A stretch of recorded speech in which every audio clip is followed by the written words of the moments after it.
High everyone, welcome to my new video'. আপোনালোকৰো বাৰু মোৰ দৰে উফিৰ সমস্যা হৈছে নেকি? যদিহে আপোনালোকৰো মোৰ দৰে উফিৰ সমস্যা হৈছে তেনেহ'লে এই হোম ৰেমেডিটো আপোনালোকৰ বাবে। আহকচোন ইয়াতনো কি ব্যৱহাৰ কৰিছে এবাৰ চাই লওঁ।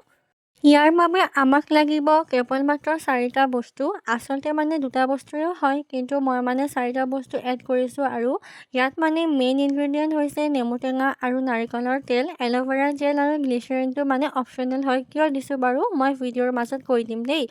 আৰু এইফালে মই নাৰিকলৰ তেল লৈ লৈছোঁ। দেখিছেনে নাৰিকলৰ তেলটো গোট মাৰি আছে। মই এতিয়া গলাই লৈ ঘূৰাব। এইফালে মই গলাই লৈ আহিলোঁ নাৰিকলৰ তেলটো। আৰু এই নাৰিকলৰ তেলটো খুবেই ভাল হয়, নহয়নে? আগতেও এই নাৰিকল তেলটোৱে ব্যৱহাৰ কৰা গৈছিলে। এতিয়াহে বেলেগ বেলেগ ব্ৰেণ্ডৰ ওলাইছে, নহয়নে নাৰিকলৰ তেল। এইফালে মই নাৰিকলৰ তেল লৈ লৈছোঁ মোৰ চুলিৰ দীঘল অনুযায়ী, আৰু যিমানখিনি লাগে আপোনালোকেও লৈ ল'ব। আৰু এইফালে মই লৈ লৈছোঁ এফাল নেমু টেঙা। নেমু টেঙা আমাৰ চুলিৰ কাৰণে খুবেই বেছি ভাল হয়, আমাৰ উফিৰ সমস্যাৰ কাৰণে খুবেই বেছি ভাল হয়।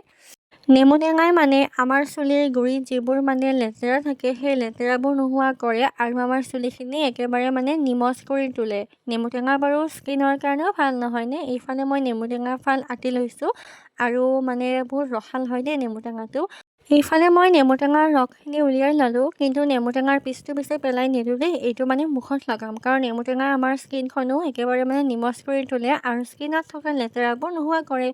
ইফালে মোৰ হেয়াৰ পেকটো ৰেডিয়ে হৈ গৈছে, কিন্তু মই এনেকৈ নলগাওঁ। ইয়াত আৰু দুটা সামগ্ৰী ব্যৱহাৰ কৰিম। এটা হৈছে গ্লিচাৰিন, কাৰণ গ্লিচাৰিন আমাৰ চুলিৰ কাৰণে খুবেই ভাল হয়। গ্লিচাৰিন লগালে আমাৰ চুলিৰ যিবোৰ ৰাফনেছ থাকে সেই ৰাফনেছবোৰ নোহোৱা হয়। য'ত লাগে যে সেই য'তবোৰ নোহোৱা হৈ যায়। সেইকাৰণে ইয়াতে মই অকণমান, আৰু আধা চামুচমান হ'ব, ইয়াতে মই গ্লিচাৰিন ব্যৱহাৰ কৰিছোঁ। তাৰপিছতে ইয়াতে ব্যৱহাৰ কৰিছোঁ এয়া এল'ভেৰা জেল। এল'ভেৰা জেল আমাৰ চুলিৰ কাৰণে কিমান বেছি ভাল সকলোৱে জানো, নহয়নে? এল'ভেৰা জেলে চুলি দীঘল হোৱাত সহায় কৰে, নহয়নে? মই এটা হোম ৰেমেডিতে সকলোখিনি ব্যৱহাৰ কৰি কেনে একেলগতে ৰিজাল্টটো পাব বিচাৰিছোঁ।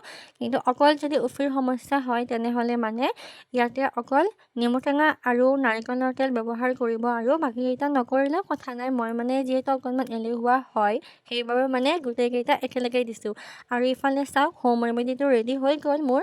আৰু এতিয়া চুলিখিনিত ভালদৰে লগাব লাগিব, এনেকৈ চুলিৰ গুৰিবোৰত লগাই ল'ব লাগিব ভালকৈ। মই মাকে লগাই দিব দিম, আৰু আজি লগোৱা ভিডিঅ'টো নেদেখুৱাওঁ। আৰু এইখিনি প্ৰায় আধা ঘণ্টামানৰ কাৰণে এনেকৈ ভালকৈ লগাই পিনে থৈ দিম, আৰু তাৰপিছত চুলিখিনি ধুই দিম। যদিহে ভালকৈ ৰিজাল্ট পাওঁ তেনেহ'লে আকৌ নেক্সট টাইম লগাব লাগিব। সেইবাবে ভাবিলোঁ যিহেতু হোম ৰেমেডি হয় আপোনালোকৰ লগতো শ্বেয়াৰ কৰোঁ, আপোনালোকৰো সহায় হ'ব। আৰু যদিহে কোনোবাই আগতে এই হোমমেড ৰেমেডিটো লগাই পাইছে, কমেণ্ট কৰি জনাবচোন কেনেকুৱানো ৰিজাল্ট পাইছে।